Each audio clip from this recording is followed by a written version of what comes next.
ษาได้เรียนหนังสือได้เด้เขากำลังสิมาแป้งบอลให้น้องบุญยางห้องเพลงตอนนี้พ่อเดี๋ยวกำลังเตรียมอุปกรณ์เนาะเครื่องเตรียมของมียังเด้เดี๋ยวสิเฮ็ดแบบอยู่นอกแล้วเลยที่จริงนะถ้าเขาห้องก็จะดีกว่าแต่ว่าตัวนี้ถ้าบุมีเชือกรบกวนนะจะมีเหมือนห้าได้อยู่บ่ด้านมาเบิ้งหม้อ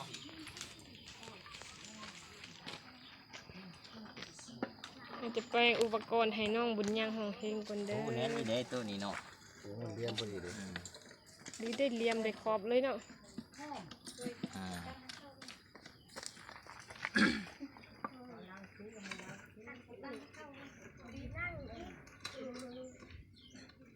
ยกครัวไปเฮ้ยพี่น้องเอ้ยเพื่อจะมาให้น้องบุญยังได้ห้องเพลงแบบนั่นเลยใหม่นั่นก็ได้ล้ม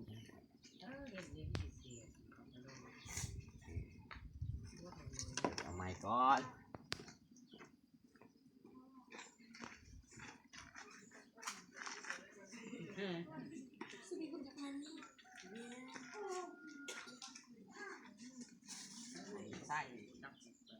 ใช่เลย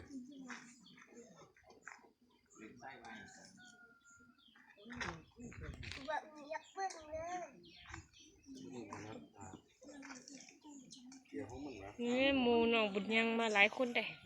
อยู่ในก็มีอยู่นอกก็มีบุญยังว่าไปลิ้นน้ำมูเนาะเขามูมาลิ้นน้ำเอาเนาะสิบลงไปเลยก็ได้สิบลงไปเลยหักงาเอาเขาเรียกมัน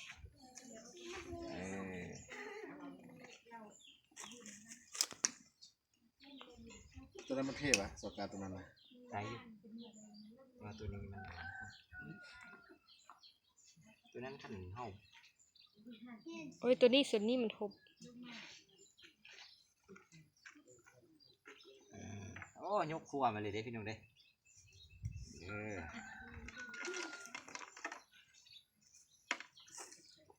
นอกสถานที่ผู้ใดที่มีงานติดต่อมาติดต่อมาได้เด้อเดี๋ยวจะจัดสิ้นแล้วก็เนี่ยดีๆจัดก็เป็นคนเดินเลยเนาะไหนดูมานี่มาลองมึงดูมานั่งตั้งมึงดูมาย่างพุทธย่างทางพุทธย่างไปกี่พุทธบทซ่อนไปอยู่ห้องที่ท้ายมันจะงามแบบนี้ตั้งนี้ไหนได้นี่ตั้ง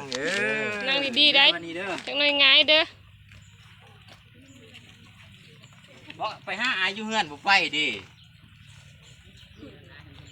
เนาะเอาลองเบิ่งก่อน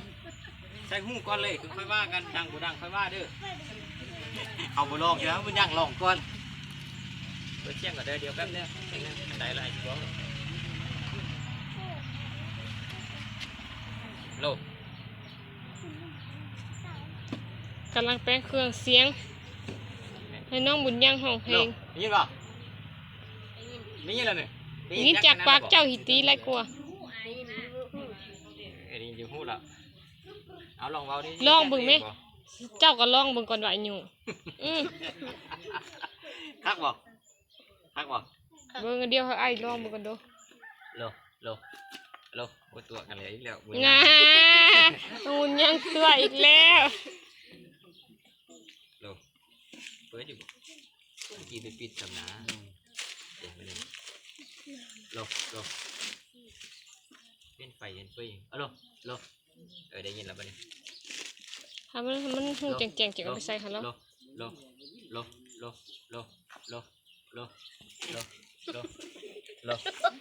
ไม่ได้ยินเตี้ยจะมีไอได้ยินผู้เดียว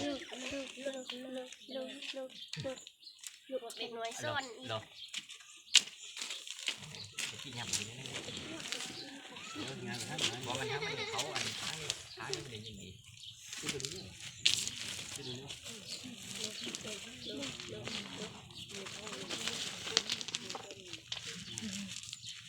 ไม้ดีจับนี้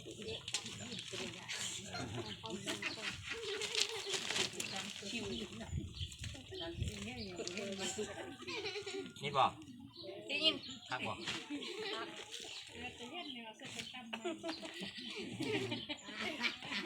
เดียมโอฮะเนาะต้องเดียมแล้วค่อยว่านะ ถ่ายรูปเด้อจะเอาดูสักถ่ายคลิปก็ได้ถ่ายคลิปเอา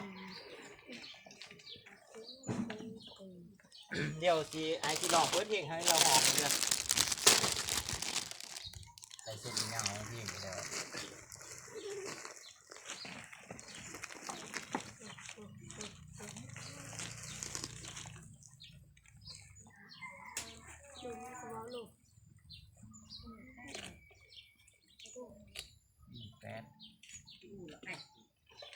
เอาลองดูบุญยัง ได้ยินเสียงเขาจะบอกลองห้องเพลงอันนั้นลองเสียงตัวเองดู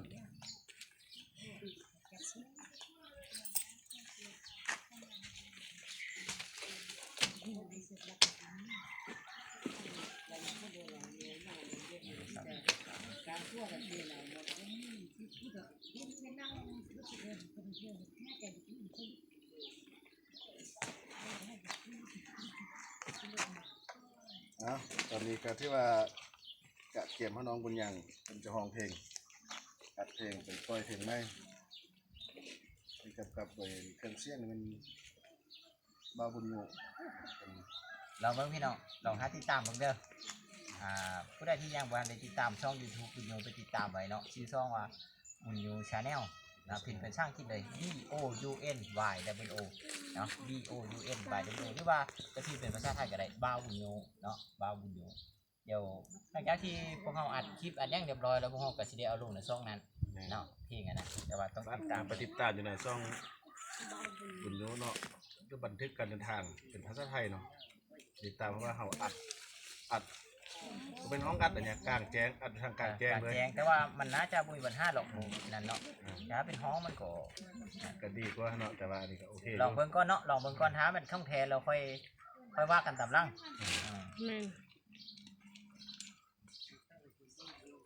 ยกห้องอัดมาไว้ข้างนอกอันนี้สดๆอยู่บ้านบุญยังเลยพี่น้องอัดอยู่ที่ปลอดโปร่งขนาดเลยอยากฟังเพลงยังฮักคือเก้าอาจารย์มันใช่บอกที่ว่าเบิ่งกันเด้อเดี๋ยวไอซีสองเพลงให้ฟังก่อนอัดเท่าไหร่เดี๋ยวฟังเขาเพลงเจ้าของเพลงเนี่ยเขาฟังผู้เดียวเลยไอ้ยังหักน้องคือเก่าบุคิดเปลี่ยนไปในคำสัญญาสองเท่ากาดนี้ไอ้คงหักเจ้าสัวเท่าสิลมหายใจบัวซ้อนเอาโทรศัพท์ตัวมาไปนึงอย่างท่าจะบ่โอเคหยุดก้อนก็ได้เดี๋ยวไอจะเอามาไล่สดไปนึงไล่สดไหวพอเนาะไหวพอมาเบิ่งน้องบุญยังห้องเพลงเด้อพี่น้องเอาเจ้าของเลยเนาะเอาเพลงอาจารย์กีดาวเพชรเลยเนาะเพลงอาจารย์กีดาวเพชรเลยนี่บ่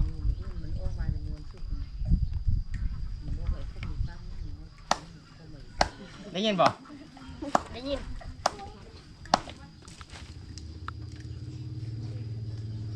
เอาถามเบิ่งน้องบุญยังห้องเพลงเด้อห้องเพลงยังก็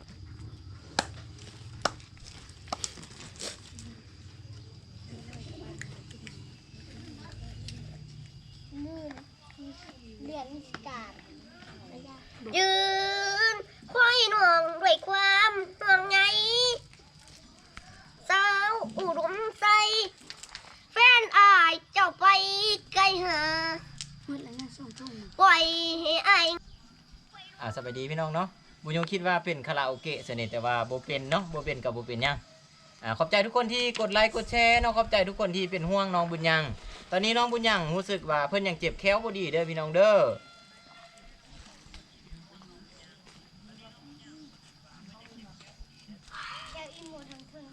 พักพรก่อนเนาะไปเลยเนาะพักพรเอาเพลงไว้ห้องเพลงเฮาสิอัดเพลงดิพักพรก่อนเนาะเดี๋ยวจะน้อยค่อยห้องไว้ขอบใจทุกคนที่เข้ามาเบิ่งกันแล้วกันพี่น้องเอ้ย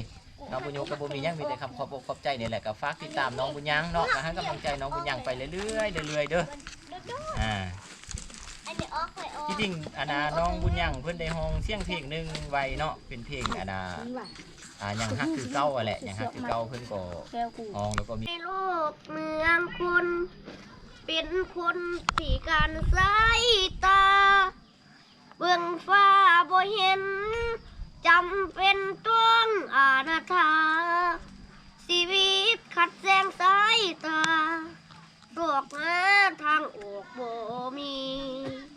เกิดมาเป็นคนต้องสู้ทนกับความลำบากอยู่กินแสนทุกข์แสนยากลำบากสายตาบ่มีอยากเรียนหนังสือดวงตาของเฮาบ่ดีไว้วอนถึงคนใจดีโทรณีสวยลูกเดนะชีวิตเกิดมาลูกนี่นะอยากมีความหวังเรียนความรู้วิชาช่วยเถิดช่วยลูกเดนะช่วยดวงตาให้ลูกได้เห็นเวรกรรมนำจองการบนฟ้าจงสวยวันเดินประทานให้หลานได้เห็นบุญคุณพ่อแม่ช่วยลูกแด่อย่าให้มีเวรชีวิตสุดแสนลำเข็นลูกอยากเห็นโลกใหม่สีงาม โอเค เดี๋ยวเด้อสิเปิดให้ฟังเด้อวันนี้เด้ออันนี้มีเสียงอันนั้นพร้อมนี่ จะ นะ พูดไหม